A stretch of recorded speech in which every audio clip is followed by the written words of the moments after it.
Good evening, everybody, and welcome to the 9th session of Out of the Woods, Enriching Your Maple Business.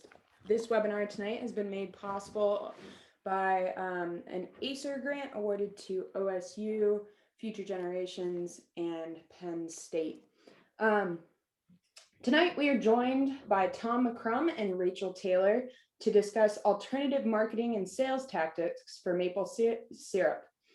If you have questions throughout their presentations, please feel free to drop your questions into the chat box or into the Q&A. We have the lovely Cindy Martell on the call tonight to help moderate those two things. So she will collect questions and make sure everything gets answered before the end of tonight.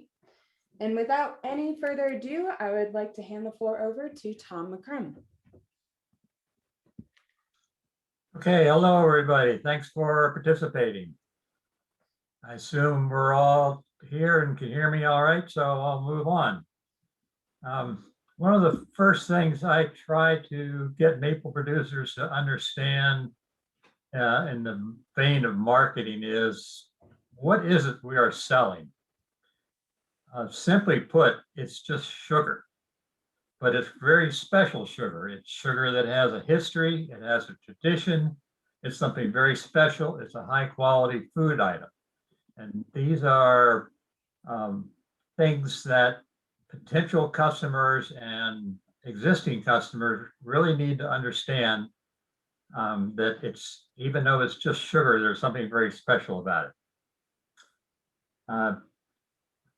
As far as marketing across the board for maple products, what I suggest more than anything else is to communicate with any other maple producers that you know. Ask them what they do for marketing, what works for them, what doesn't work. There's a lot of marketing information in both the Maple Syrup Producers Manual and also in a book called The Sugar Maker's Companion. Marketing and promotion for maple products really builds the whole industry. Funny thing about maple syrup, it doesn't really sell by itself, or it doesn't sell itself rather, except maybe in Vermont and Canada. All of us producers in other regions have to make a little effort to educate our customers and our potential customers as to exactly what we do, how it's made, why it's made, and what's special about it. Because even people that really like maple syrup, few of them really understand all the work that goes into producing the product. And there's always a question of, well, why does it cost so much? So an educated consumer, an educated buyer is one that is willing to spend the money for a special product if they consider it special. So part of our responsibility as producers is to explain to our customers why this product is special and why it deserves special attention and, of course, a special price. There's lots of ways to market your product, but if potential customers don't know who you are, where you are, and what you sell, it's not going to sell itself. You have to make yourself known, be visible, be easy to find. And by being easy to find, that's not necessarily means physically find, although that is important, but it's also in these days when everybody's on their phone or on their computer, you have to be able to be found electronically. So the easiest way to do that is to have a good website, and I'll get into that shortly. That costs money. There's free ways that you can promote yourself digitally, a Facebook page for your business, your sugar house. Lots of other social media possibilities for promoting your product with pictures, with recipes, anything you can do that puts yourself out in front of potential customers so that they know who you are and where you are and how to purchase your product. Now, there's 4 ways you can sell your maple syrup: bulk, wholesale, retail, and mail order. I'm just going to go through these briefly. Bulk sales, they're easy. You get an immediate return, but it's a low profit. And it's not something I recommend. When I started in this business 40 some years ago, I sort of promised myself that I was never going to sell in bulk because it takes too much work, too much time to make this product and to sell it for a bulk price. Although nowadays, with recent shortages in this recent sugaring season, the bulk price is as high as I've seen it in a long time. So, but once again, in order to have enough syrup to sell in bulk, you need a lot of volume, and after a poor production season, it's hard to have a lot of volume. So my guess is for most people, bulk sales this year are out of the question. Next are wholesale markets. You have to go out and find your markets. These can be specialty food stores, gift shops, restaurants, farm stands, orchards. I personally have had a lot of luck with restaurants, farm stands, and orchards, particularly farm stands and orchards, because in those cases, the people you are dealing with understand agriculture. They understand the effort that goes into producing an agricultural product, and you have something in common. You're able to communicate better with someone else that understands the variabilities of agriculture, and coming to an agreement on prices and delivery and so forth seems to work a lot better with outlets such as orchards and farm stands as compared to markets, specialty food stores, and restaurants. However, since maple has gotten so popular as a food commodity in the past 5 to 10 years, the volume of syrup which is sold to restaurants and even bars now is probably tenfold what it was 10 or 20 years ago. So restaurants are a good market. Even though restaurants have been closed due to COVID for the past year, the ones that have survived either are opening or will be opening soon. And any restaurant, anything from a small corner restaurant out in the country somewhere that only serves breakfast to a city restaurant that does fancy dinners, they are all good potential markets for maple syrup. They're not gonna come knocking on your door necessarily, but if you seek them out and knock on their door and explain what you have, what it costs, how they can get it, and why it's special and why they should have it, then you probably got a market. Up here in New England, a lot of people make maple syrup. There's a lot of maple syrup around every year. In more remote areas away from major maple producing areas, you have a benefit in that you're not competing in any way with other producers that are nearby. At one time in the little town that I live in, all the producers together probably made 7,000 or 8,000 gallons of syrup a year just in our little town of 1,400 people. But we all found good markets for it. I had to go a little further than some people, but sometimes that's what you have to do. I know there are some producers in Highland County, Virginia, that have good markets in the Washington, D.C. and the Richmond area. It does involve some driving, and it involves the effort to find the markets, but they're good markets, and restaurants generally have a good turnover business, so that if they have a way to use maple syrup in their food preparations, it'll be fairly even and consistent. At one time, I probably sold to 6 or 8 restaurants, and it was actually quite easy for me because they used the same amount pretty much on a regular basis. So one restaurant I knew used, let's say, 2 gallons a week. Another one might use 3 gallons a week or whatever it is. And I didn't have to wait for them to call me to order it. I knew when they were going to be needing it. I would either call them and say, I'm going to deliver next week. Is that okay? Or sometimes I would just show up with it. And anytime you can make another business person's work easier, it's a benefit to you. Sometimes, particularly with restaurants, they really don't keep a real good eye on when they need what. So by knowing what your restaurants are using on a continual basis, you can call them, or like I do sometimes, just show up with it. And they find that as a real benefit because they can count on you to deliver a quality product on a regular basis, and you get paid regularly.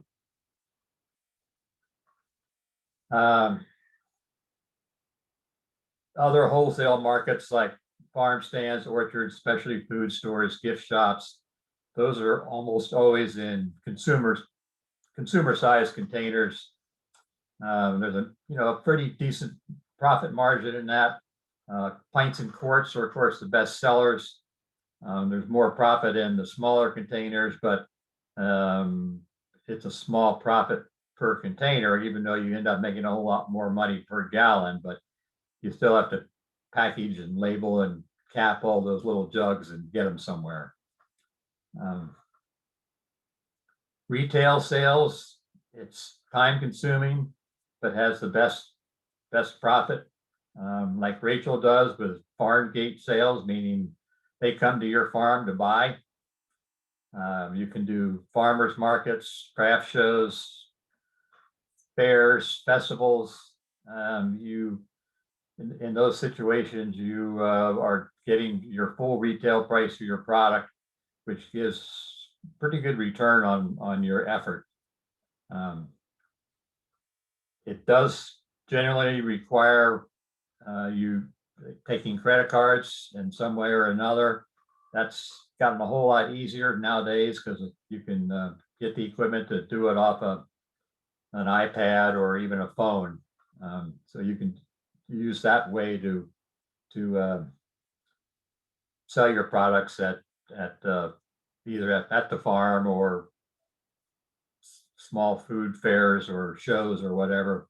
And the benefit to doing that is when you do sell face to face with somebody, you can get their name and their information. You're going to need this for the credit card anyway. Once you have your name and their contact information, that helps you start to build your customer list.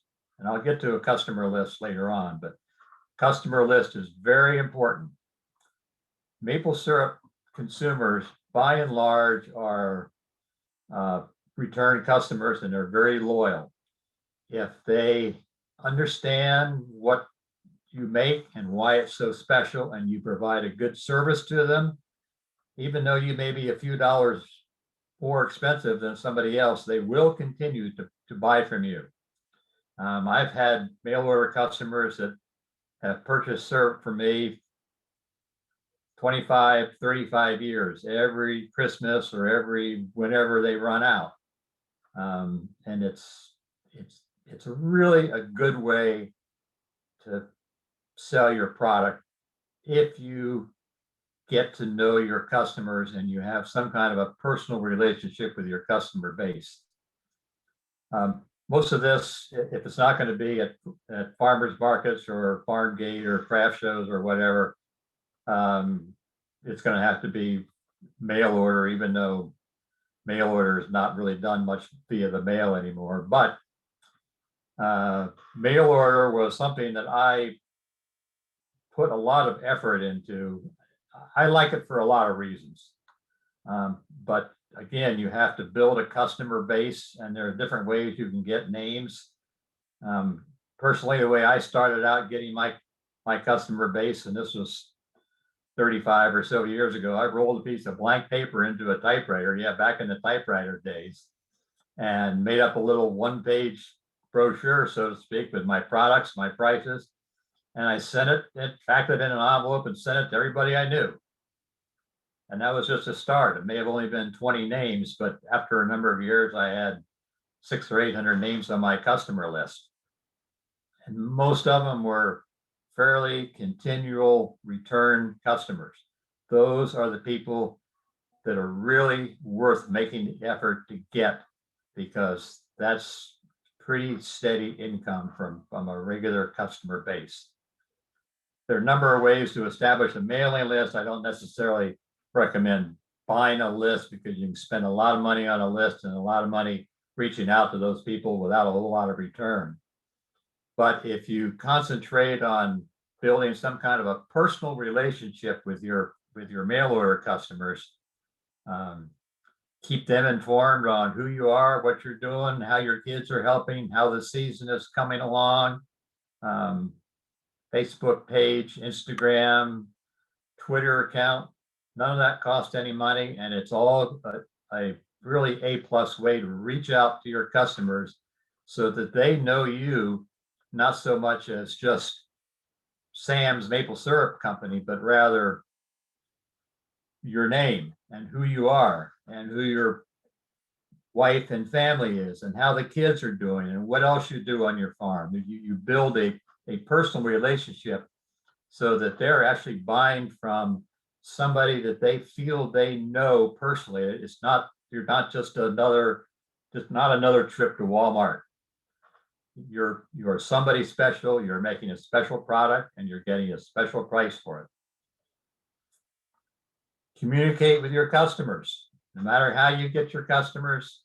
Like in Rachel's situation with her little farm stand there and by the farm.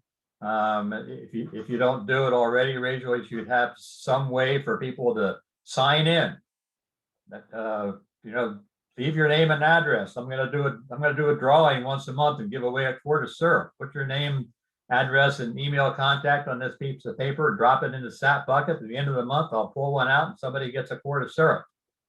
I did that at my sugar house for years and established a huge customer base that way. You know it's a good customer because they've come to your place and they've spent money. So they know who you are, they know where you are, they know what you sell, and under those circumstances, they're probably going to come back. Here's another little thing I tell people about the mail order business. Under promise and over deliver. Now, what do I mean by that? Well, here's an example. I found that I got a very large proportion of my mail orders came in after the weekend, like on a Monday or a Tuesday. So I get a order in, comes in on Monday. I know that if I ship it out that day, they'll get it, say, Wednesday. And if it's slow, they might get it Thursday. So I tell them that they will get it by Friday. So when they get it on Wednesday, they think, wow, that's really good service. So I have under promised. In other words, I didn't tell them exactly when I thought it was going to be there, so they might get disappointed if it was late. They're expecting it Thursday or Friday. They get it Wednesday. To them, I went out of my way to over deliver. The reality is, there's no difference, except that in a customer's mind, they have a much greater positive feeling about doing business with you because, gosh, you told me it was going to be here Thursday. I got it a day early. So don't forget that. Under promise, over deliver. The other thing you have to remember is that 80% of your business will come from 20% of your customers. So once you have established a pretty good customer base, you will, assuming you're keeping track of who your customers are, how to contact them, and how often they purchase, it doesn't take too long to figure out who that 20% is. So when you get a call or an order from one of your regular customers, you pay special attention to it to make sure that they get the absolute best product at the best service, because you want them to stay on your positive customer list. So here's something else to think about. You can make a little bit of money doing what everyone else is doing, or you can make a whole lot of money doing what no one else does. So for maple product marketing, think about something different. Think about some different products, for example. Just, everybody makes maple sugar, maple candy, maple cream, maple syrup, but there's so many other things you can do with maple. Come up with your own recipes, look through cookbooks, look through producer manuals, talk to other people, get some other ideas for other types of confections or other products that you can make with your maple syrup to make into a value-added product where it will increase your return on your time and labor investment. Try to think out of the box a little bit, so that hopefully if you come up with something new or different that no one else is doing, you'll be able to make good money at it.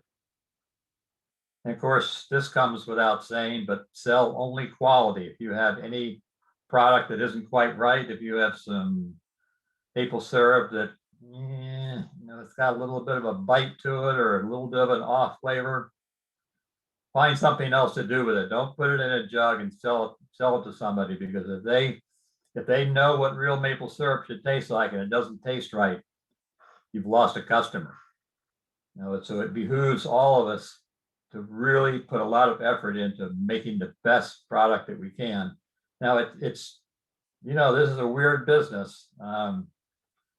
Sometimes off flavors just come in, and sometimes it's not always at the end of the season either. Sometimes there's off flavors that you don't understand where they came from. And believe it or not, I've even seen maple syrup that has a slightly green tinge to it. And I've talked to producers about this. I've met a few that have said, yes, I've seen that too, and I have no idea where it comes from. But if somebody buys a jug of syrup from you and they pour it on their pancakes or waffles and it's got a slight green tinge to it, they know it's not right. And if it's not right, they're not going to come back and buy it from you. So be very careful about the quality of what you sell, because we're getting a lot of money for a jug of sugar.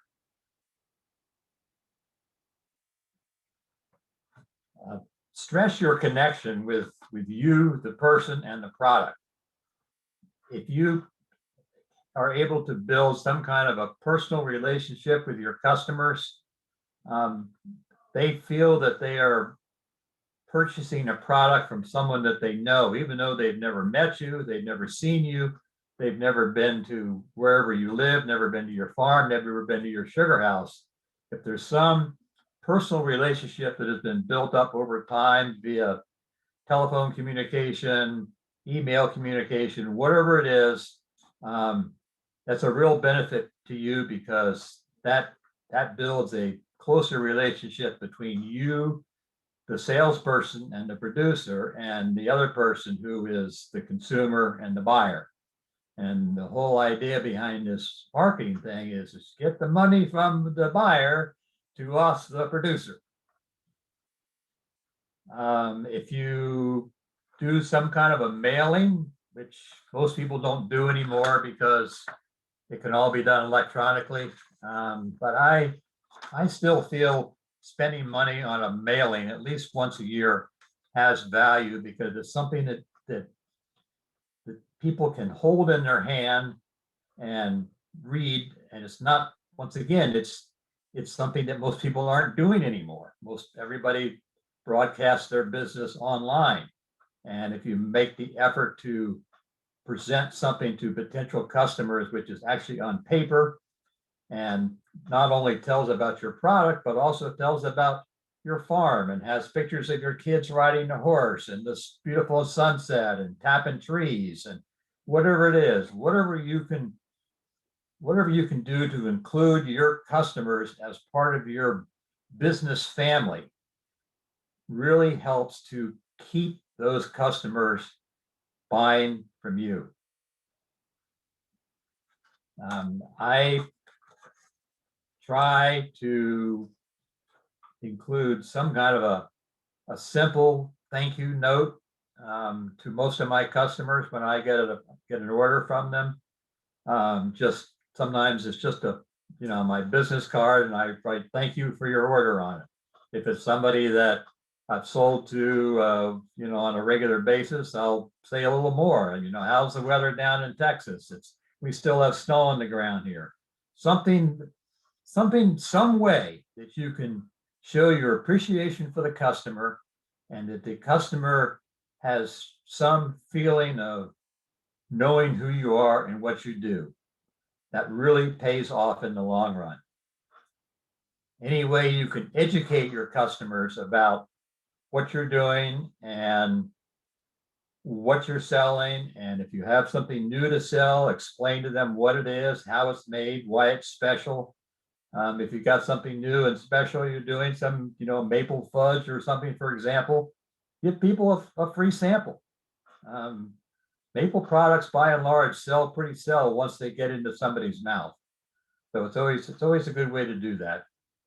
Get some information about what you're doing in their head and get a sample of what you make in their mouth, and you'll have a customer that will stick with you for a long time. So there's not a whole lot else I can get into here without going in a lot of depth, but I hope you get the idea of building yourself a customer base by basically befriending your customers and having them know who you are, what you're doing, and where you are, and some appreciation of what's involved in what you're doing, because making maple syrup is way too darn much work to stand on the street corner with a sign that says maple syrup for sale. You have to go out there and sell yourself in order to sell your product. But when people understand that they're buying it from a person or a family and it's a quality product, I assure you that they will almost always come back and buy from you again.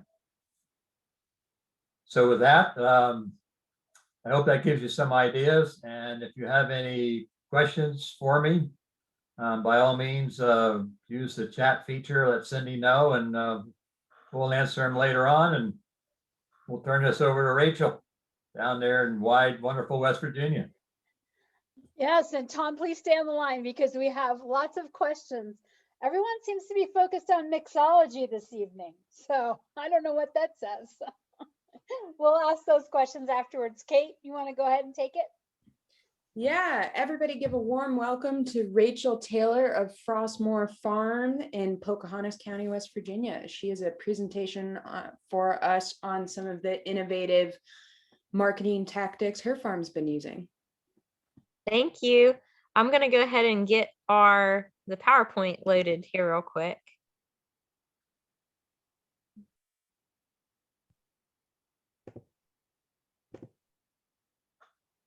Okay. Slideshow. Okay. Well, like Kate said, my name is Rachel Taylor, and I was going to start by telling you guys just a little bit about us. My husband, Adam, and I have been making maple syrup for 10 or 11 years. And when we started, we just started with super old equipment that his grandparents had. We used buckets and an old flat pan wood-fired evaporator. The first year we put out about 50 buckets, and then we caught the maple bug that they say. And so 50 turned into 100, turned into almost 400 buckets. And that almost did us in because we both had full-time jobs at that point, and making 150 gallons of syrup using buckets and a flat pan evaporator was a lot of work. So what made us decide to turn the corner from hobby to commercial business was we attended Maple Camp that was held at Cornell University at that time. And it was like a 3 to 4 day intensive immersion course in everything maple. So we learned everything from woodlot management to marketing to how do you want to set up your business? Do you want to be retail? Do you want to be wholesale? And I saw one of the questions in the chat box was, how do you size, like what size operation do you need to be profitable?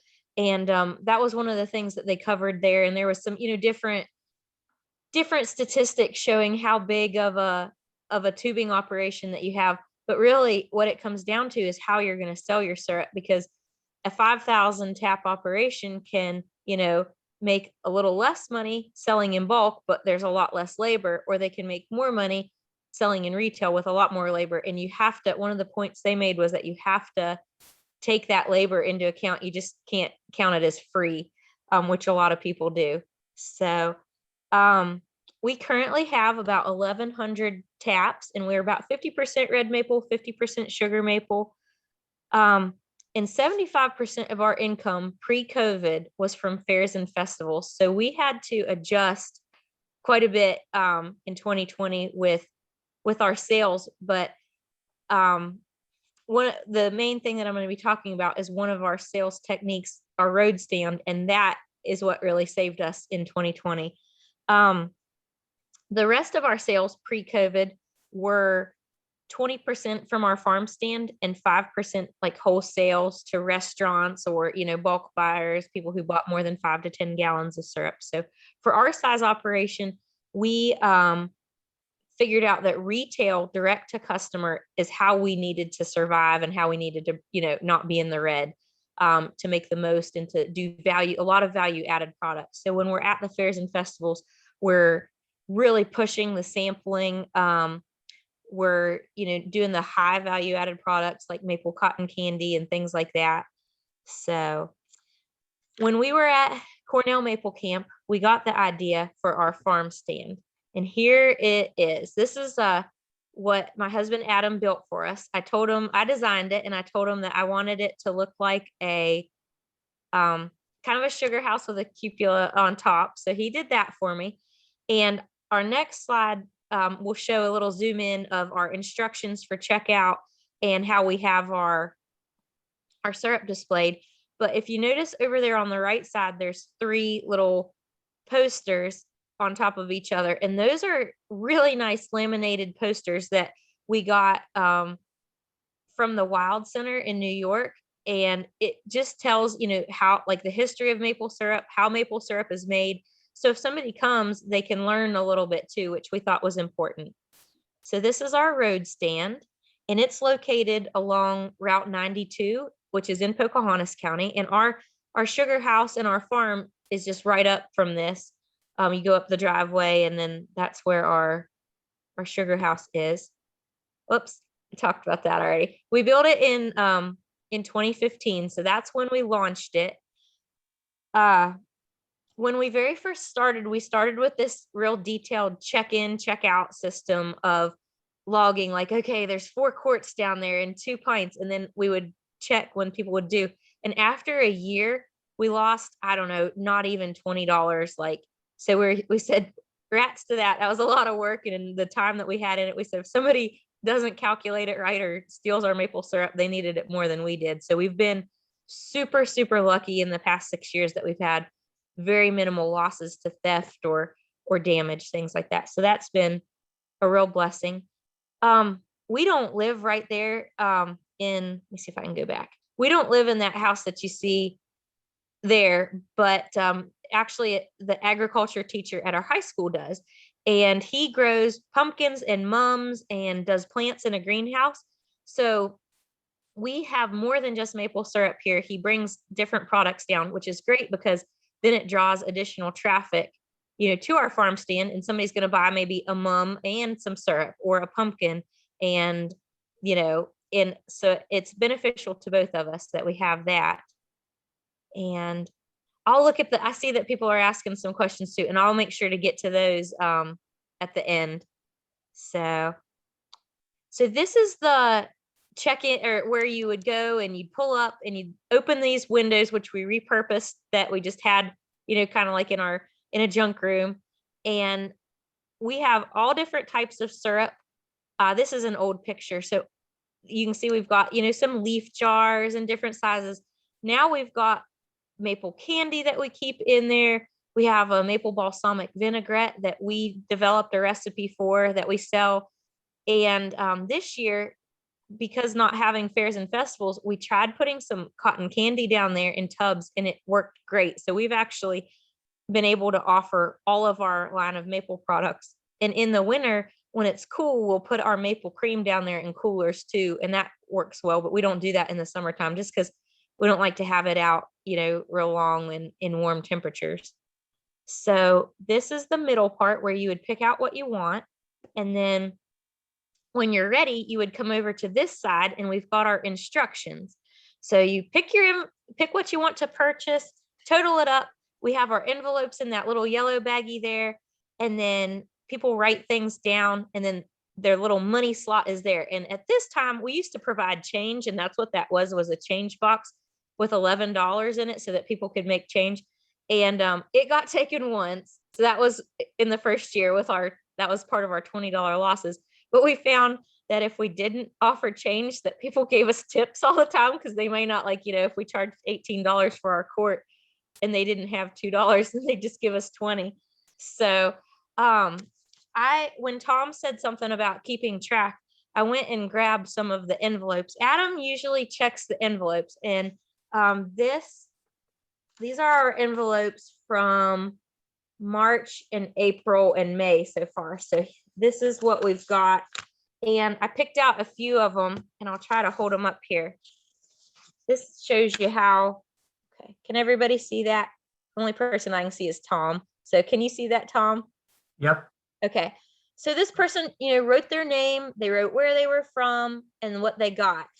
Other people may just do that. And then you open 2 pints, it says, and then, you open it up. And then some people write some really cool stuff. And I try to save those envelopes. This one, saw you on Traveling West Virginia. So man, that was a guy came up and did a little TV recording on us 4 years ago. And we have got so much mileage out of that. It's been absolutely great. And then this is the last one I'm going to show. Some people write their life stories on it too. Like this person says, "Hi, my name is Haley. I'm going home from Morgantown to my family farm," and just wrote a book on there, just wanting to share. So it's kind of fun to open it up and see what you get from the farm stand. So let's move on.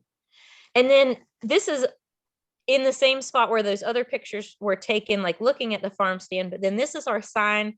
I made a big sign and we hung it up so that way, people would know, oh, okay, there's something here. And I didn't get a picture of this, but one side of the approach to the farm stand, we own about a half mile up to the farm stand. So we did, I think my mom calls it a Burma shave sign, where you write a few things like ahead, on left, year-round farm stand, award-winning maple syrup. And then so it kind of gives them preparation to be slowing down for us. So, and we've got permission from the landowner on the other side to do it. We just need to, one of those things. I made some notes and I'm looking at those first right here. Oh, one thing that I skipped over and missed. Tom mentioned a really good resource and he said the Sugar Maker's Companion. That's written by Michael Farrell. And he was one of our instructors at Cornell Maple Camp. And it has a whole chapter on marketing techniques. And that's where I didn't come up with the idea to make a farm stand. He mentioned it and I was like, oh, we could do that. So in that book, for each of your all's, individual circumstances, I'm sure that each of you guys could find 2 or 3 things that would be applicable to your, maple operation or whatever business that you have. So that's honestly where we got a lot of our ideas for how to market our maple syrup. The next thing that we really try to focus on with our marketing is education.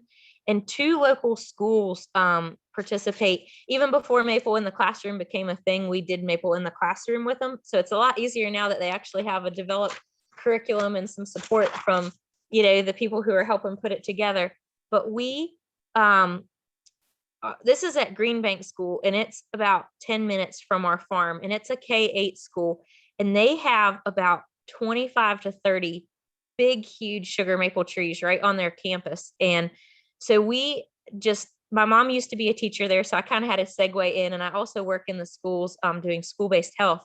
So I kind of have an in, but still, we approached the teachers and said, hey, who wants to participate?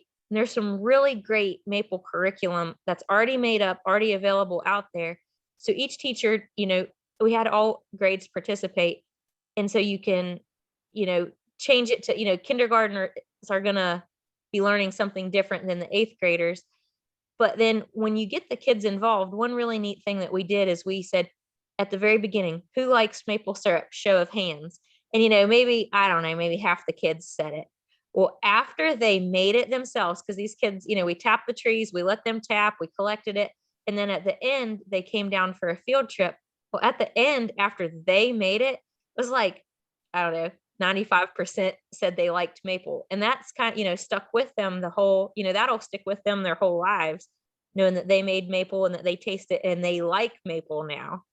So this was a little boy who decided to do a social studies project on it. And so he came down and mentored with us and learned a bunch of different things about making maple syrup. And then he presented it to his whole school and then the region, and he actually went on to the state with it. So that was a really great educational thing for Trenton. And then this is the high school. Our high school has a really cool forestry program. And the high school is only like 5 minutes from our farm. So, and the teacher there is really involved with maple in the classroom. They tap some trees over there, but every year they came to for the past 4 or 5 years, they've came to our farm 2-3 times a week, especially on Fridays. And we call it Forestry Fridays.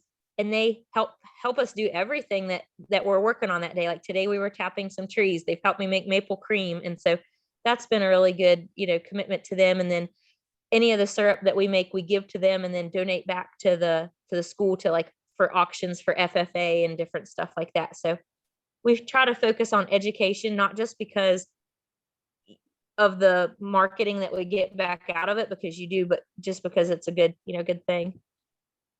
Okay. Some other alternative marketing strategies that we employ at our farm are mobile marketing and bundling. So with mobile marketing, this is the back of my junky car. But inside of it, we have a little, I think they're called jar boxes, and they're great because they help things not tip over.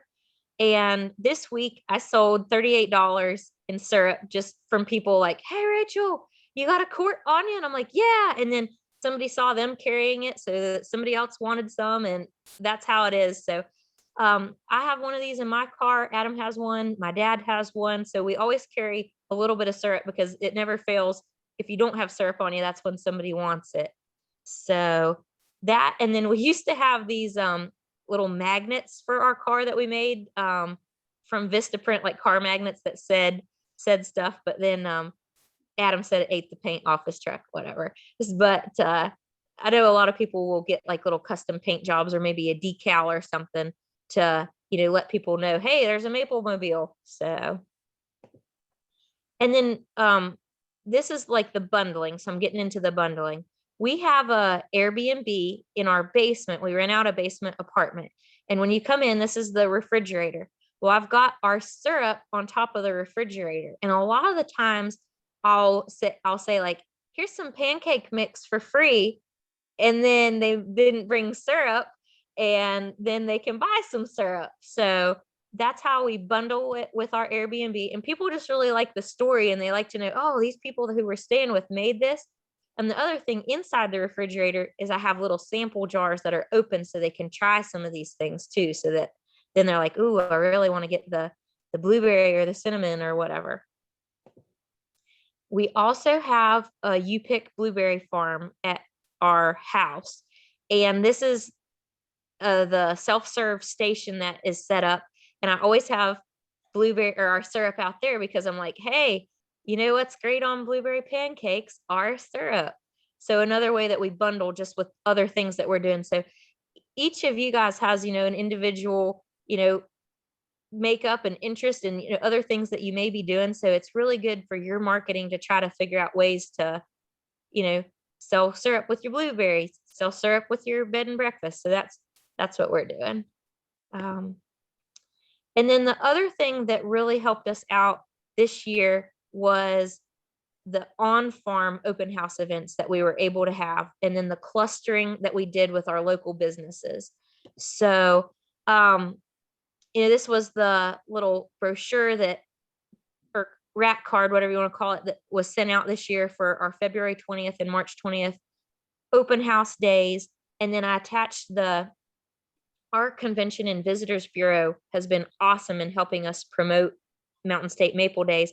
So they, listed all of the participants, like the different sugar houses, the different restaurants, the different lodging partners, on this Mountain State Maple Days page. In our county, Pocahontas County, the main industry here is tourism. And so having it on the CVB website that, gets a lot of traffic was really big for us. So we had a super successful 2 open house events for Maple Days. This wasn't this year because obviously there's no masks on or whatever, but this was one of our 2019 Maple Days, and people, you can see in their hands, they have little sample cups of syrup, and we do tours and tastings and have all of our products for sale on those days. This is a picture of one of the restaurants boards on Maple Days, and it says what they're having. Like, it's kind of hard to read, but maple sweet and sour, maple apple reduction, maple glazed baked beans, and it says Frostmore Farm maple syrup. And then here's a picture of it. So we posted that on our Facebook page to help kind of, I guess, I don't know the correct wording, co-promote, whatever, with them. But it's worked out really well for us to do these open house events and to cluster with the other local businesses. And that's all I had. Let me look at my notes and see if I had. Nope, that's it. Thanks, Rachel. That was awesome. Sure. I think at this point, Wow. Cindy, if you want to throw out some questions, that would be great. Yes, I would. And then I feel like, there's probably going to be different answers. So giving an opportunity for both Tom and Rachel to comment would be great.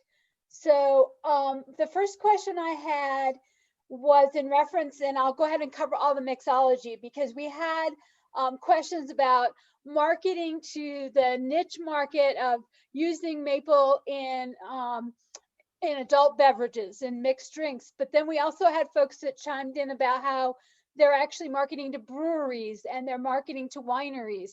So maple has a great application in those kind of applications.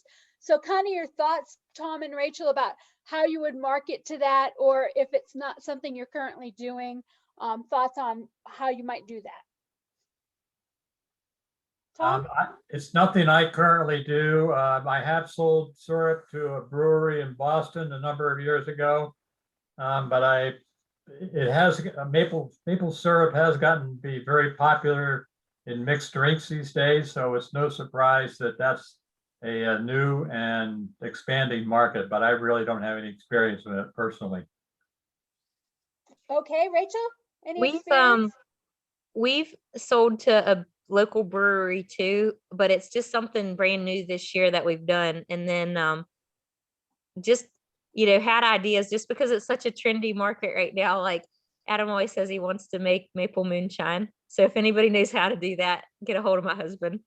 Well, and you can do that legally as a farm-based distillery in West Virginia. So that might be worth doing it. So it sounds like that's something that's definitely a niche that's growing in popularity that can be utilized for anyone that's looking for a different market to expand into. So my other question with that was, Tom, you talked about the importance of education, as did Rachel. Would you think that in order to market to that particular segment, you would do things like provide recipes, help with, demonstrations or trainings for staff and that kind of thing? Would that be worth your while if you were looking to get into that market? Absolutely. Recipes are very important. I always had a box of 3x5 cards with assorted maple recipes in them, and people could just thumb through them and take the ones they wanted. The more people understand all the variable uses of maple other than just pouring it on your pancakes, the more they're going to use it and the more they're going to buy from the rest of it. So recipes are really critical. And Yeah. Rachel, do you all provide something like that in terms of education on site? I've never did the recipe cards, but we do some events at our schools where we let the whole classroom like maybe stir their own maple cream, or stir their own little, like do their own sugar on snow and things like that. I think anytime that you can get people's hands and mouths involved, it's a win. So yeah, that's a Perfect. good. Oh, the other thing that we want to do with our local high school is have like a kind of like a Food Network type style competition using maple, and then have different judges and kind of promote it throughout the school and stuff. So Awesome. Yeah, you could, for example, in West Virginia, I know we have a Pro Start program, and that is for folks that are interested in at the high school level pursuing food service and food preparation. And that would be definitely something appealing because those are the kinds of learning tools. So providing syrup as an opportunity. We also, in the past, the West Virginia maple syrup producers have sponsored a contest at the state fair. Again, maybe thinking about that on the local level, because what's one of the benefits? You get the winner's recipes. So just some thoughts and ideas to throw out there. We had a couple of questions about seasonality. Tom and Rachel, if you were going to market your syrup to the holiday gift industry, given that you have supply left at the end of the year, when would you start approaching potential buyers? And also another question would be, how would you sell syrup in the middle of August? Because most folks look at it as either a fall or a spring food product. Tom? Good question. I did a lot of mail order business at Christmas time.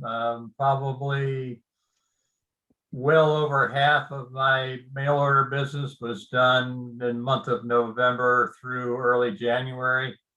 I sent out a mailing to all my customers, followed up with email, scheduled to arrive right after Thanksgiving.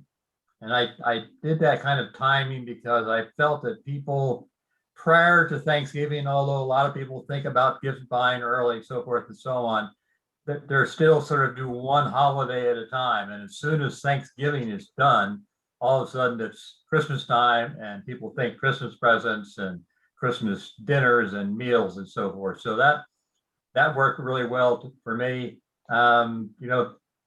People's buying habits are pretty strange. You tell people Christmas is right around the corner, give them the whole push on buying Christmas presents for people. And every year I can count on the same people calling me on December 23rd, wanting to know how quick I can get 17 quarts sent out to 17 different addresses. I go, well, I'll do the best I can.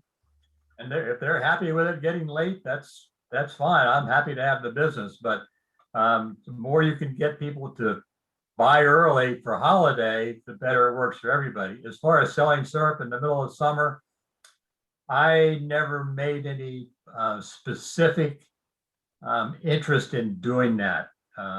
What Rachel does, she's got it figured out. That all the stuff she said, I'm just sitting here shaking my head, going, "Yep.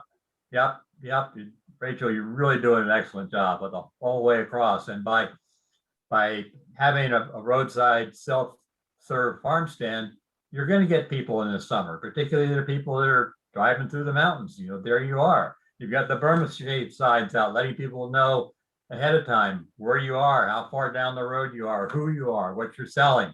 And that beautiful big round sign you have, same thing, it draws people in. All that is absolutely A+. thanks. So there you go, Rachel. I'm going to throw this to you. Same questions, but with a different twist on the last one. And that is, how did you have to change your holiday promotions, because I know you did a lot of fairs and festivals in the fall with the COVID world. Same with the summer, although your self-serve lent itself to a good pivot point in terms of recouping some of the lost sales from those events. Okay. So to answer the first question, when we were doing fairs and festivals, it seemed like people started to become interested in October. I guess stores keep putting stuff out early and earlier, so it gets on people's mind earlier. But yeah, I definitely agree with Tom that November was our biggest month. And one thing that we found though is that it's like people have in mind, a dollar amount what they want to spend on somebody, and it's like less than 20 to 20 to 30 or more than 50. And so we had a hard time with our gift baskets just because maple syrup is so, such an expensive product. Like, yeah, we could do maple syrup and maybe somebody else's pancake mix or something. But when we tried to do like, just strictly maple, it was really small quantities and kind of high prices. So we kind of got out of the gift baskets and just went more for stocking stuffer route. And then, like just quarts and stuff. So I don't know, other people might do really well with gift baskets, or they might think of some other cheaper things to pair it with, but it was like, they didn't want to spend 30-40 bucks on, this person or that person. So we didn't sell too many gift baskets. And then how we adjusted was not having the fairs and festivals this year. A lot of people who had been customers in the past reached out to us through our Facebook or through our phone. So I hate mail orders, Tom. Sorry, I might need to take some lessons on how to do it. I just don't enjoy packaging up stuff and sending it. But we had to kind of bite the bullet and do more mail orders. And we're developing a website, so we'll do even more mail orders soon. So that's how we've kind of dealt with this COVID world. And then, just more and more people are doing online shopping now and not going back, even though places are opening up. Like online sales are so strong that we said that's a market that we're currently not tapped into that we need to be. So yeah. Great. Thank you. Great information. Tom, this is a question for you from Kenneth. He says, did the restaurant repackage into their own container, or did you provide a small bottle that they upcharged the customer? For restaurants, neither. I was selling them syrup in gallon containers to serve to their customers with their meals. That's what we do also. And I packed it in uncoated blank jugs, which saved me a couple bucks a gallon. Us too. Yeah. Okay, so another mail order question, so I'll direct this one to Tom. What % are shipping costs adding onto your syrup? Whoa, a lot. However, I shipped mostly UPS because it's a 10 or 15-minute drive for me to get to the post office in a car that only gets 14 miles to the gallon. So I'd use a gallon of gas just to get to the post office and back, and it wasn't worth the time and money. UPS would come to my door. UPS they are negotiable on prices. If you're an ongoing business and sell regularly, you don't have to be selling $3,000 worth a week, but if you can show regular business, they will negotiate. Particularly, here's another little inside tip on dealing with UPS. There's two words that UPS hates to hear: FedEx. Anytime I had problem with the UPS delivery or UPS prices or UPS damaging my packages, I just get mad at them and say, well, enough of this. I'm just going to start shipping FedEx from now on. And 9 times out of 10, they come around and go, okay, Mr. McCrum, what can we do? So it is negotiable. Shipping via the U.S. mail, the best thing to do is use the Regional rate boxes. yeah, thank you. Lost the term there. The flat rate boxes for shipping. It's quick. They provide the boxes. You still got to go to the post office, although I guess they will pick it up at your place as well. So, you know, I do both, but mostly I ship to UPS. As far as cost goes, this is how I figured what to charge. My full retail price of the syrup, plus the full price of the shipping, plus the cost of the label, the cost of the tape, the cost of the box, and the cost of my time to pack it, and the cost of my time to do all the bookkeeping. Now that makes my syrup pretty expensive, but somebody's got to pay for it. And what's the point of selling a quart of syrup for 20 bucks and then shipping it out? You've still got the time and the expense wrapped in there. You're going to end up getting $12 for it. It's not worth the effort. So, you know, if you're gonna ship mail order, pass the charges along. And there's various ways to do it. You know, in my brochure, I had a flat rate in 3 zones. New York and New England was one zone. East of the Mississippi was one zone, and west of the Mississippi was another zone. Sometimes I'd lose a few bucks on a package. Sometimes I'd make a few bucks on a package. It made it simpler for the people that were ordering it. And it was a flat rate. There was no, it's, you know, you're in this state and therefore it's that much, plus shipping is this much. People don't really bother with that anymore. They just, you know, they're so used to ordering on Amazon Prime where it's quote free shipping unquote. So I don't even say free shipping. I just say you want a quart shipped to New York, it's going to be $44. Period. Make it simple. Excellent. Make it Excellent thoughts to consider and how it works into your marketing scheme.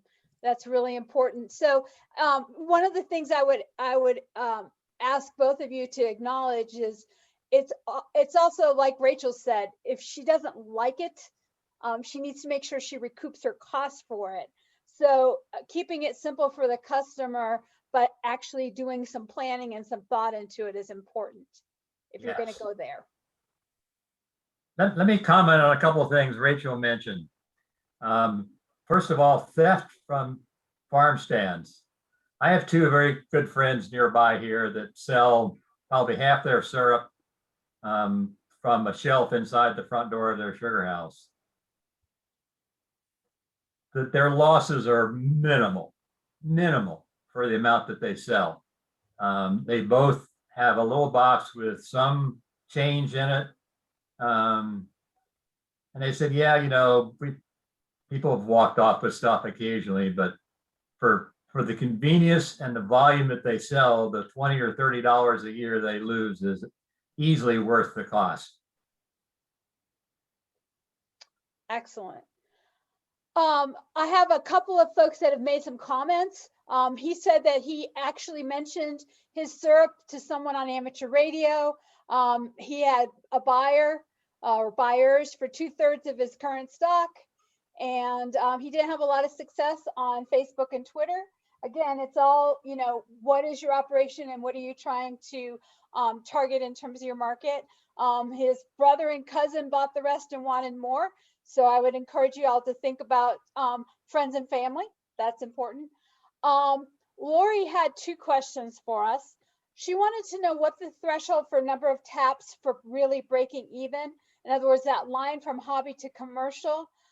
Lori, if you could let us know if Rachel answered that question when she talked about Maple Camp and the tools that are available from that publication that both Tom and Rachel mentioned.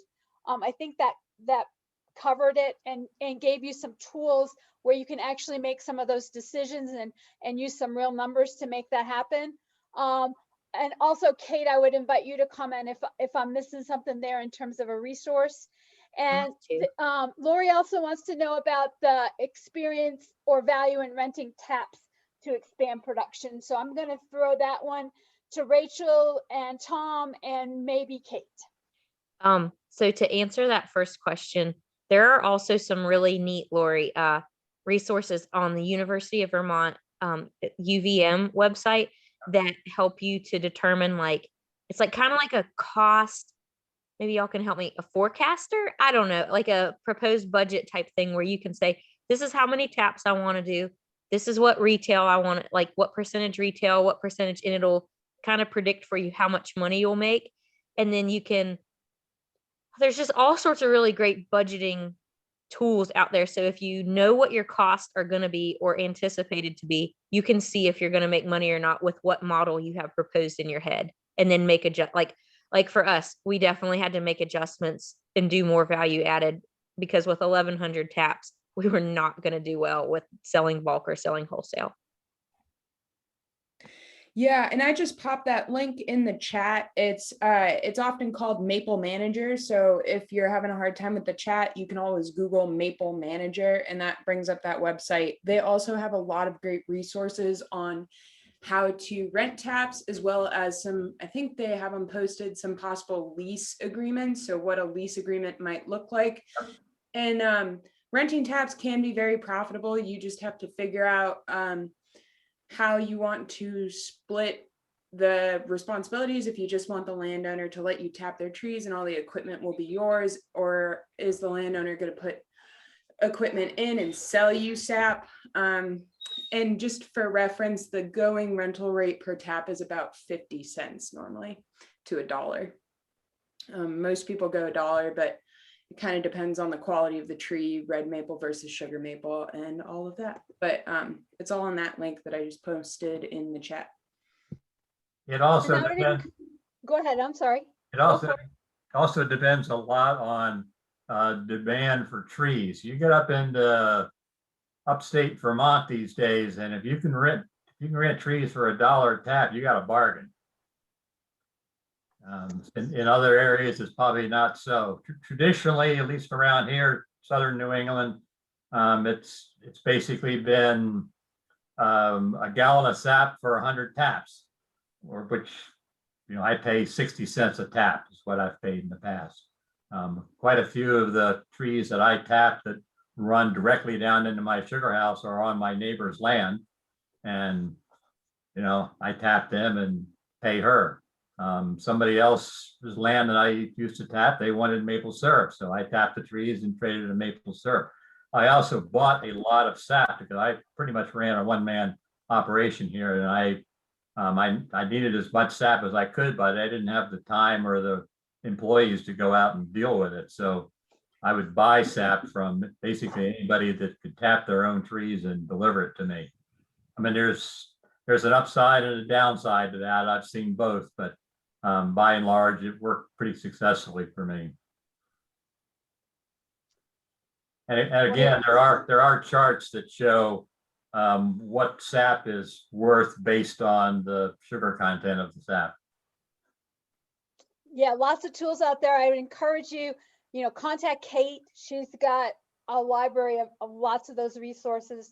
So it's really, a lot of these are decisions that you can plan for. And hopefully we can put you in touch with what you need to make those decisions so that you're a profitable operation. Back to Rachel's point about bundling. We have someone who talked about maple sugar to make a delicious maple blueberry wine.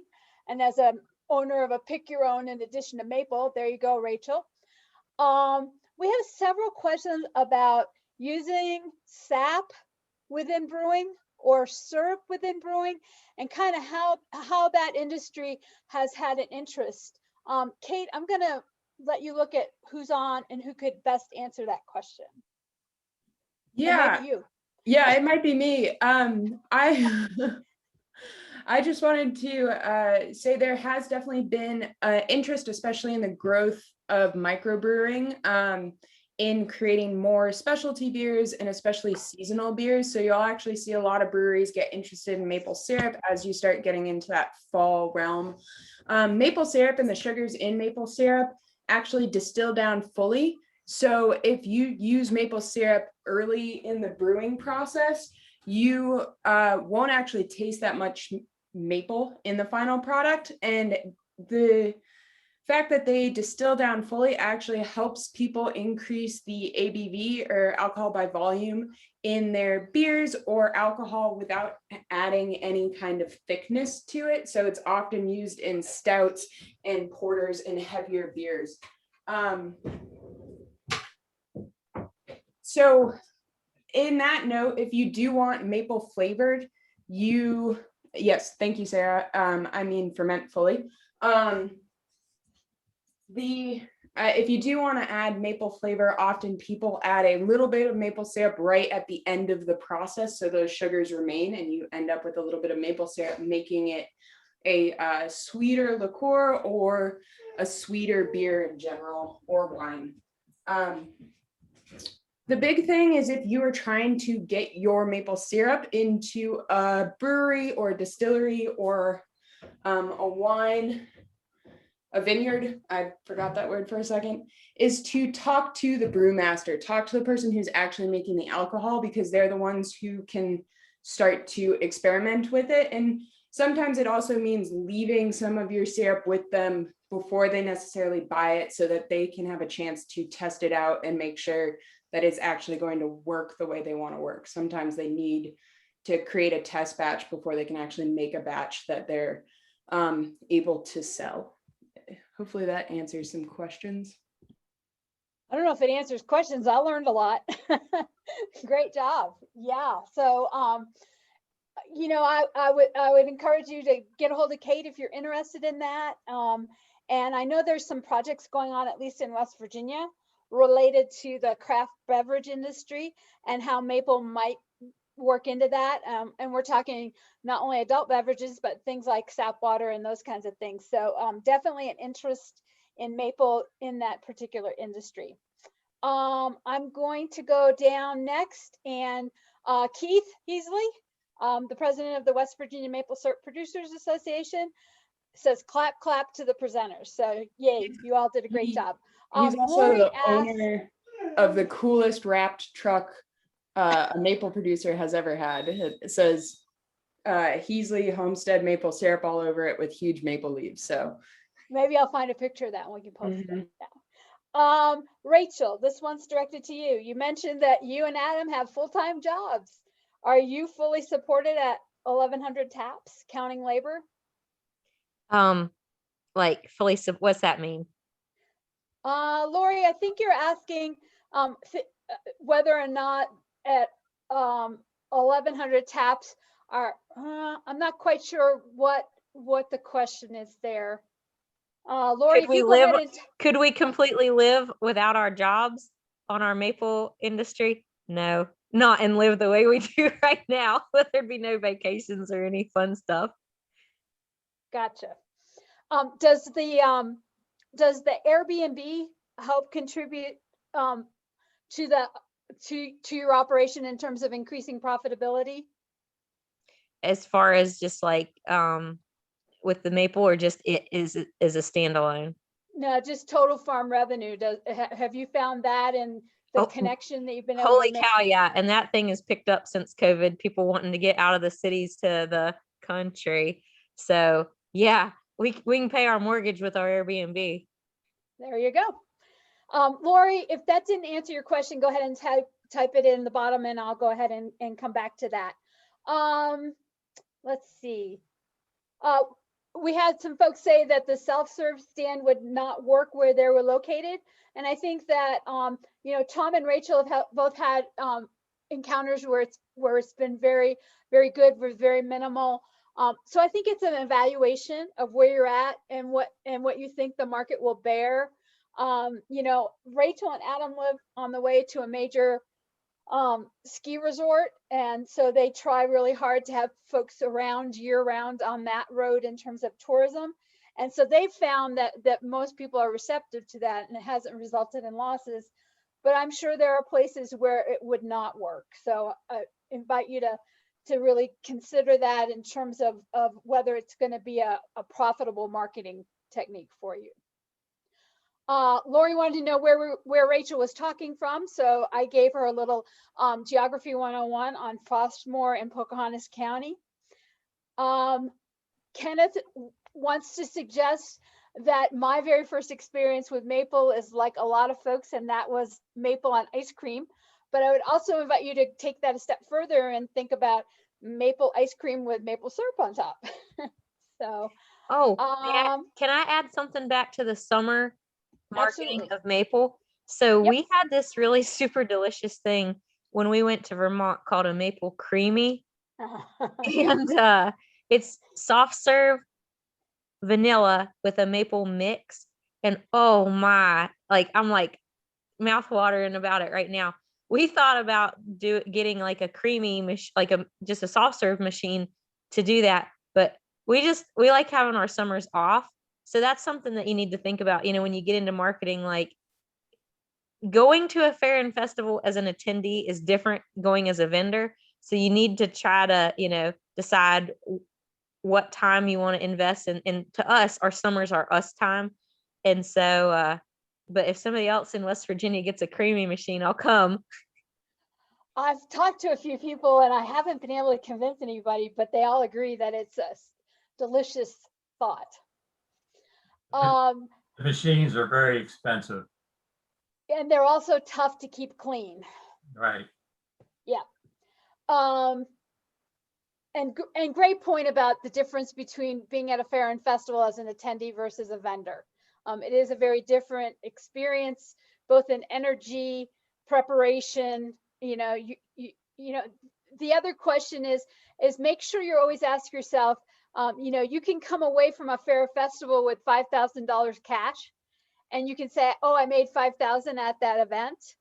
Did you really? Because you had to pay people, you had to drive there, you had your time and investment in that event, and you also had the cost of your inventory that you sold. So $5,000 cash in hand is not necessarily $5,000 in profit. So it's important to go ahead and kind of do those spreadsheets where you're determining what your costs are and ultimately what your profit is.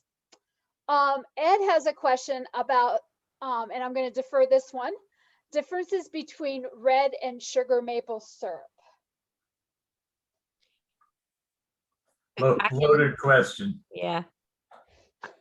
I think that in our experience and in our, asking that question to other people too, the finished product, I believe that you can't taste any difference at all in maple sap from a sugar maple than from a red maple. It just takes you a little bit more from a red maple than from a sugar maple, because the sap isn't as sweet. It might put out just as much sap, but the sugar content isn't as sweet. All right, here's my take on it. I agree with Rachel that you couldn't tell the difference. I know one producer who absolutely refuses to tap a red maple tree because it's not red maple syrup, it's sugar maple syrup. So, okay, whatever. As for years, there's been somewhat of a myth that sap from red maples is lower in sugar content. I am pretty sure that the research they've done on that shows that it's pretty insignificant difference. And if you're stringing tubing lines in the woods in maple trees, you're going from one sugar maple tree to another sugar maple tree, and there's a red maple tree in between, why not punch a hole in it? It still makes good syrup, and it's still maple syrup. So I personally have no problem whatsoever tapping red maples. Probably 10% of the trees I tap are red maples. Excellent. Wow, the questions and information is really nice here this evening. I would encourage you to look at the chat. Kate, I'm assuming that we could provide a transcript of the chat because we have all of these links. Yeah, that is definitely an option. We can send out a transcript. It would be helpful if you do want a transcript of the chat, just shoot syrup@future.edu an email asking for one, and I can send that out to you. So we have a link on the chat for the Sugar Maker's Companion, which is the book that both Tom and Rachel referenced. Kate also has information about the West Virginia Maple in the Classroom program, and she's provided her email. We also wanted to let folks know about the Future Generations cookbook that is available related to maple. And I don't know, Kate, can you go ahead and speak to that? I definitely can. The West Virginia, it's Appalachian Maple Cookbook is a cookbook that was put together with Future Generations with some support from Experience Learning. And the West Virginia Department of Ag. Its whole goal is to help provide more maple recipes, and it is a great companion in any kind of gift basket, or if you are using it as a tool to help sell more maple syrup to show folks what you can really do. There's a breakfast section, a veggie section, a meats section, a dessert section, and even a drink section, which has some great maple cocktails in there. There is a bulk option, so they run about $15 for a single book, and there's also a bulk option that will get you 10 books at $7 a piece. And if you're feeling like you really want to sell a lot of cookbooks, there's also an 100 book option. I popped the link below if anybody's interested. What an elevator pitch. Way to go, Kate. Yay. Russ and several other folks talked about a territory in terms of value added products, and that was confections. And Russ indicated that it was important to remember that they may sell out too fast. So one of the things you need to consider is you can sometimes make too little of a good thing. But understanding that, you know, maple confections are also popular. I'm talking about things like cotton candy, fudge. He had maple pops. So there's lots of other options if you decide that you want to get into the value added realm and increase your profitability, or maybe that's not for you in terms of being able to do that because of time commitments. So again, those resources that we provided with the tools will allow you to plug in some of those numbers to make sure that it's something that is feasible for your operation. We have a vote of confidence for Tom and Rachel's suggestion that you should never leave the house without a case of maple or two. And I provided some links in reference to the Maple Days that West Virginia Maple Syrup Producers Association with Future Generations has been running for a couple of years. Just some ideas on how you can partner and cluster with your tourism operations to bring the agritourism experience into maple, and how that can help marketing your business. Russ also mentioned that the State Farm Museum has a huge outdoor pan for evaporating. I'm gonna throw that one to Kate to know if we knew that resource was there, because I was not aware of that. I don't think I was either. Thank you for that suggestion. Okay, yeah, we'll go ahead and find out some more information about that. And also, you know, that would be a nice place to think about maybe some kind of a demonstration, or during one of their events, incorporating that for someone who might be in the area. Let's see. Peter, thanks for joining us this evening. His question is, should sugar makers be raising their prices this year? Peter Gregg, that's his question. Who would like to tackle that one? I'll tackle that one. Absolutely. We are too. Absolutely. It's too much work. Don't give it away. We had to because the price of our jars went up almost 40%. Absolutely. So Rachel, you raise a good point that not only should you raise the prices because of supply and demand, because we all know that it was not a tremendously great year for that, but also you need to keep a handle on what those costs are and understand that the supply chain with COVID impacted lots of things, including supplies that you would use for your syrup, like jars and those kinds of things. So great answer. And if the minimum wage goes up to $15 an hour in our area, our syrup is going to be $50 a quart, everybody. Good.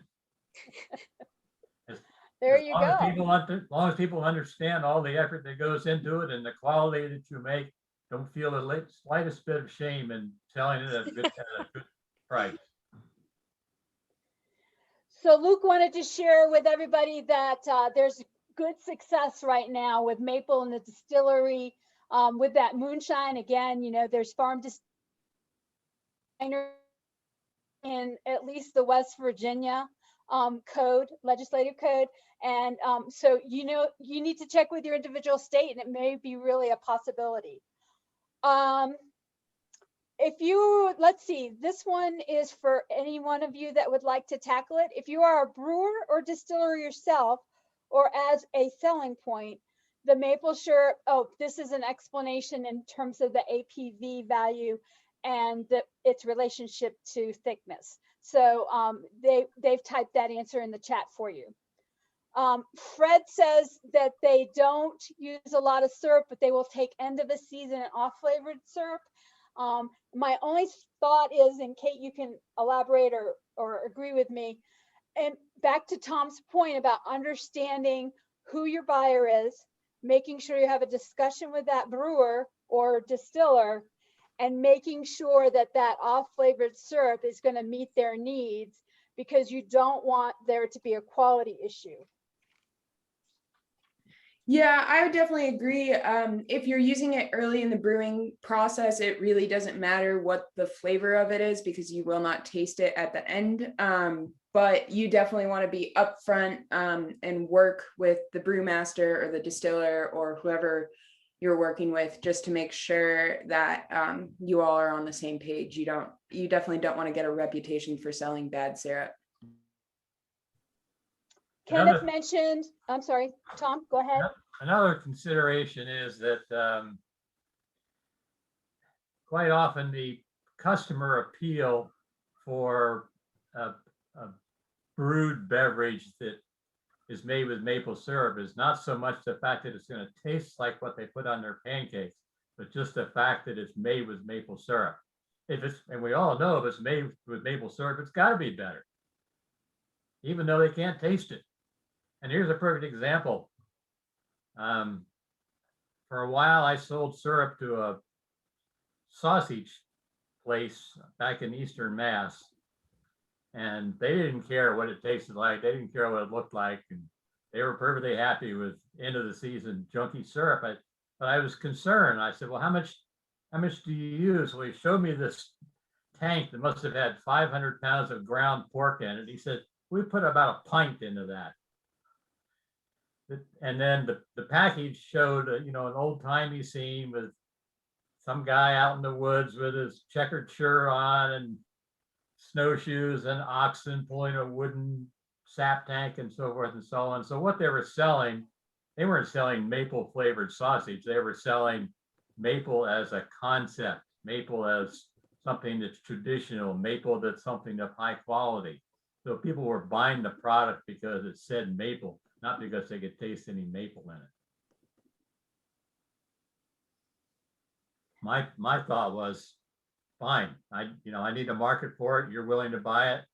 The quality of the syrup for your use is not going to reflect on me, so I was happy to sell it. Okay, I know we're getting towards the end. Kate has suggested that we keep going for a few more minutes. I do have a few more questions and a couple of comments. So I'll go ahead and share those with you and see if we've got any more questions, if that's okay with you, Kate.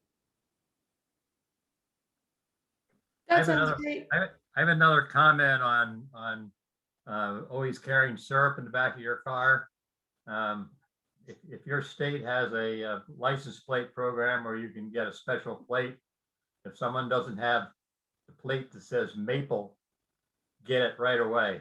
It may cost you some money, but it's a free advertising on the back of your car all the time. And the example I give was once out and going cross country, we were in Kansas, and I got pulled over by a state cop. He was just giving me a warning, but he saw the license plate and said, "You sell maple syrup?" I said, "I do." He said, "You got anything you want to sell?" I said, "I sure do." So I sold him a quart of syrup on the side of the road. Oh, that's good. Keith Heasley, if you want to type your license plate in there, I believe that you have one. Go ahead. That's it for me. Perfect. Yeah, I think Keith has one to go with his wonderfully wrapped truck. And seriously, it is. It's a great piece of mobile marketing. I have a question to Rachel and Tom. Any thoughts or recommendations about optimal sizes to sell at the direct retail level? Would you recommend selling gallons and half gallons, or are quarts and pints the sweet spot for direct retail to maximize profitability and save on costs and bottles? Wow, that's a good one. Lots of parts. Tom, you want to go ahead and start? Pints and quarts are my biggest sellers easily. Half pints, depending upon what the market is, but pints and quarts. You know, half gallons and gallons not only cost a lot, but they take up a lot of space in the refrigerator. And so do you find that those sizes are also your most profitable ones? Oh, absolutely. Gotcha. Because they're priced to be the most profitable. And Rachel, you've already talked about that the cost in relation to bottles. What about you? What's your sweet spot for profitability?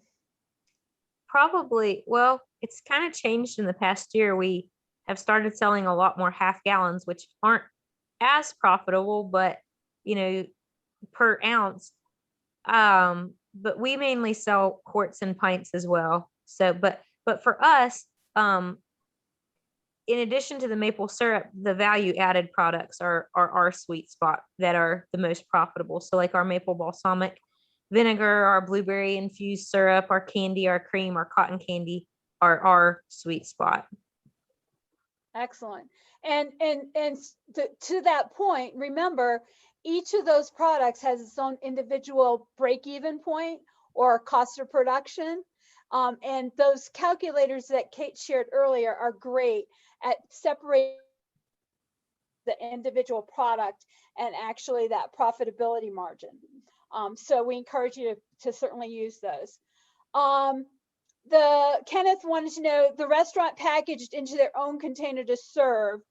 And I believe the answer to that was yes. They one of the restaurants that a maple producer was selling to was using the ketchup bottles, the ketchup squeeze bottles. And also someone also commented about the restaurant that they're supplying to charge a premium on pure maple versus the other quote unquote syrup. I would encourage you, much like with the brewers and distillers, have a conversation with your buyer and find out exactly how they're going to use it. And if you all can work together to make some really good decisions about solutions so that they can offer it. We also have a comment about the fact that many bakeries are really looking to sugar, maple sugar, as a bakery ingredient. And we're finding that that's very popular in the health field in terms of natural sweeteners, a more level glycemic index. Not that it's not, it doesn't have sugar, but it doesn't appear to cause as much of a spike in the glycemic level for folks. So there's a lot of applications in the bakery and food ingredient industry that has started to come on. Rachel or Tom, do you have any comment? I have no experience with that market. We just sell to a few people who use the syrup or cream like for bakery, like cinnamon rolls or different pastries or pies, but not a lot of experience. Another possible market for maple sugar and maple syrup is now coffee shops. A lot of people are getting into maple lattes and using maple to flavor coffee. So that's another place to look if you're looking to sell some sugar or some syrup. Excellent. So Lori clarified her question about Rachel and your full-time jobs. She and Rachel answered, so we're good there. Kenneth mentioned that he has not had any success selling red maple lumber. So that's a little bit more to the argument of using those red maple trees. And Mike Recklin pointed out, and Mike, glad you could join us tonight, that in Ohio, the price winning price, not prize, price winning syrup was red maple. And Kate, you talked about the sugar content and you quoted those percentages that you mentioned, as well as put the cookbook link in. Russ, thank you for the email, website for the Farm Museum, so we can follow up on that. Kenneth talked about the comment that Tom had about meat packers, butcher shops, sausage, maple sausage. Oh, and Keith says, no, he does not have a vanity license plate. So there you go. There was Tom's suggestion for you, but he sent a picture of the truck on an email. So Kate can share that. Kenneth says coffee shops throw about 10% of his sales, to Kate's point. And that should have been prize. Are you talking about the red maple comment instead of price? Well, it sounds like the prize was the price from red maple. So there you go. You can use either or. I am at the end of the comments and questions. Kate, do you want to go ahead and do a wrap up? Yeah, thank you so much, Cindy. That was awesome. I really appreciate it. I just want to mention a couple other opportunities while we have you here. One for us West Virginians, the WVDA is offering a free virtual better processing control school, June 15th and 16th online. The registration for that closes on the 1st. And Cindy, do you want to comment why that is important to know as a maple syrup producer? Yeah, exactly. And this really applies to those that are doing those value added products that are shipping or selling across state lines. So if you're selling, say, to a regional wholesale warehouse in another state, or you're going to another state with a fair or festival, that's interstate commerce. And if you're selling things like maple pickles or maple barbecue sauce, that's considered acidified food. And this is a requirement of the FDA federally.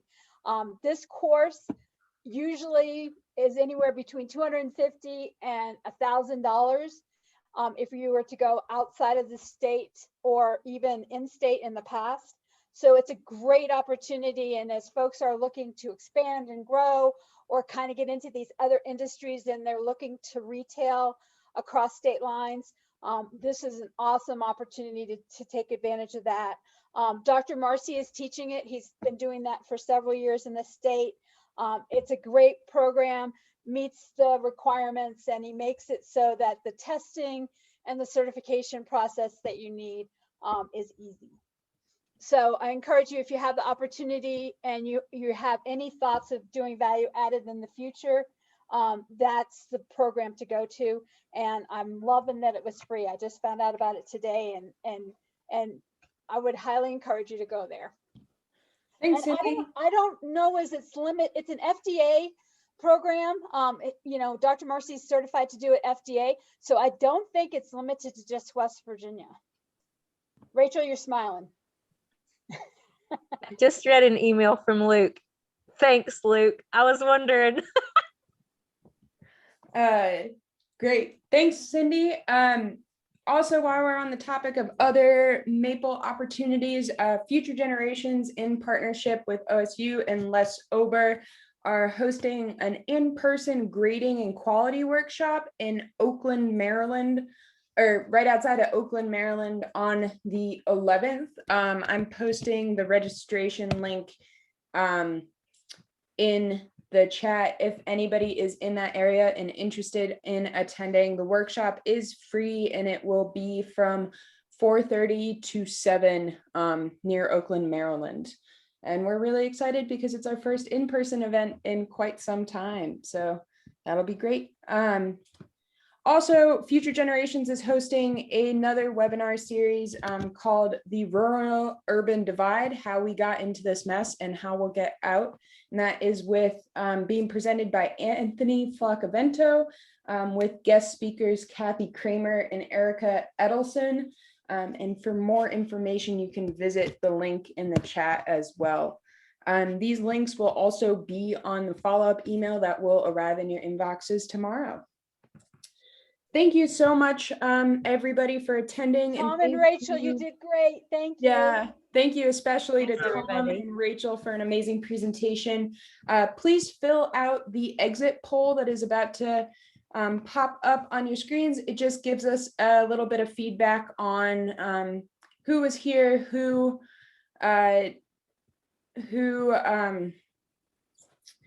got something out of tonight, who learned something. We're here to hopefully teach and help folks learn and improve their businesses. So any feedback you have is great. And on that note, when you exit this webinar, a survey will pop up in your browser, and that in that survey, you can suggest further topics or things that would be helpful for you all. We would love any suggestions y'all have. Oh, thanks, Mike, for the reminder. The quality and grading workshop will also be held on September 24th in Morgantown, West Virginia, if you can't make this June 11th date. Thanks, Mike, for reminding me of that.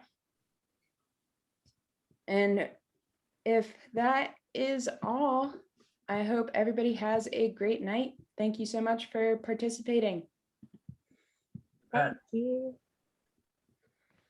Bye.